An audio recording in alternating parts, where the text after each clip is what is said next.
வணக்கம் ஃப்ரெண்ட்ஸ், உங்கள் உமா. இது வந்து பார்த்திங்கன்னா ப்ரான் ஏற்கனவே நான் வந்து மசாலா போட்டு நான் இன்னொரு ரெசிபியில் நான் வந்து அதை காமிச்சிருக்கேன். என்னென்ன மசாலா போட்டுக்கோன்னு சொல்லிட்டு வேறு எதுவும் இல்லை. தேங்காய், காஞ்ச மிளகா, அதுக்கப்புறமா காஷ்மீரி சில்லி, அதுக்கப்புறம் மிளகு, சீரகம், கறிவேப்பிலை, கொத்தமல்லி, இஞ்சி, பூண்டு, அவ்வளோதான். சரிங்களா? இதோட கல்லுப்பு, மஞ்சள் தூள், கொஞ்சமாக மிளகாத்தூள் சேர்த்து நான் வந்து மசாலா ரெடி பண்ணி இதில் போட்டு மேரினேஷன் பண்ணியிருக்கேன். 1 hour இது ஊறி இருக்குது. இப்போ வந்து நான் இதை தவா ரோஸ்ட்டு பண்ண போகிறேன். இங்கே பாருங்கள், கடாயில் எண்ணெய் ஊற்றியாச்சு, தவாவில் எண்ணெய் ஊற்றியாச்சு. இப்போ வந்து நம்ம இதை ரோஸ்ட் பண்ணலாம். கொஞ்சம் கொஞ்சமாக இல்லாமல் மொத்தமாக அப்படியே நம்ம தவாவில் போட்டு ரோஸ்ட் பண்ண போகிறோம். பாருங்கள் ஃப்ரெண்ட்ஸ், இந்த ரோஸ்ட் வந்து தயாராகிறதுக்கு ஏற்கனவே நம்ம மசாலா வந்து எல்லாமே வறுக்காமல் பச்சையாக தான் போட்டிருக்கோம். அதனால் இந்த ரோஸ்ட் தயாராகிறதுக்கு ஒரு 20லேருந்து 25 நிமிஷம், மேக்ஸிமம் ½ hour கூட ஆகும். ப்ரான் சீக்கிரம் வெந்துடும். ஆனால் அந்த ரோஸ்ட் வந்து அந்த பச்சை வாசனை போகணும் இல்லையா, அதுக்காக தான் டைம் ஆகும். சரிங்களா? இது வந்து ஆல்மோஸ்ட் பீச் ஸ்டைல் அப்படின்னு நம்ம சொல்லலாம். இப்போ இது நல்லா கலந்து விட்டாச்சு. கலந்து விட்டுட்டு நான் இப்போ இதை க்ளோஸ் பண்ணி வைக்க போகிறேன். சரிங்களா? க்ளோஸ் பண்ணி ஒரு 10 minutes கழித்து எடுத்து பார்க்கலாம். சரிங்களா?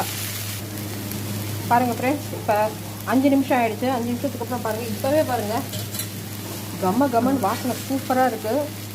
நல்லா கோல்டன் ஃப்ரைட் ஆகிடுச்சு. ஆனால் இன்னும் அந்த பச்சை வாசனை போகல. அந்த மசாலா இருக்குது இல்லையா, மசாலாவில் பச்சை வாசனை இருக்குது. அதனால்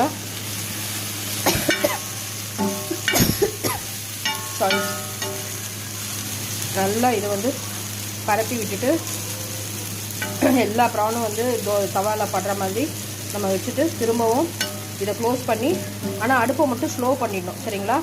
ஃபுல்லாக வைக்கக்கூடாது. இங்கே பாருங்கள், ஸ்லோவில் தான் நான் வச்சுருக்கேன். ஏன்னா ஃப்ளேம் வந்து ஜாஸ்தியாக இருந்துச்சுன்னா சீக்கிரமாகவே கரிஞ்சு போயிடும், நல்லா இருக்காது. ஓகேங்களா? அதனால் இப்போ இதை க்ளோஸ் பண்ணிடலாம். க்ளோஸ் பண்ணிட்டு திரும்ப 10 நிமிஷம் கழிச்சு எப்படி இருக்குன்னு பார்க்கலாம். இந்த ப்ரான்லேருந்து தண்ணி விட்டுருக்கு பார்த்தீங்களா ஃப்ரெண்ட்ஸ்? இது வந்து நான் ஊற்றின தண்ணி கிடையாது, அதுவே வந்து வெளியில் வந்துருக்கு. சரிங்களா? ஸோ இந்த தண்ணியெல்லாம் வெளியில் போச்சு அப்படின்னா தான் ப்ரான் நல்லா ட்ரை ஆகும். ஓகேங்களா? ஸோ அதுக்கு வந்து கண்டிப்பாக நம்மளுக்கு ஒரு 15லேருந்து 20 minutes ஆகும். சரிங்களா? இப்போ வந்து இந்த தண்ணி வந்து பார்த்திங்கன்னா கிட்டத்தட்ட ஒரு 10 நிமிஷத்தில் ட்ரை ஆகிடும். ட்ரை ஆன பிறகு இந்த ப்ரான் ரோஸ்ட்டு சூப்பராக தயாராகிடும். மீன் டைம் மசாலாவும் நல்லா ரெடி ஆகிடும். எப்படி சொல்கிறது, அந்த பச்சை வாசனை போயிட்டு சூப்பராக தயாராகிடும் சாப்பிட்றதுக்கு. சரிங்களா?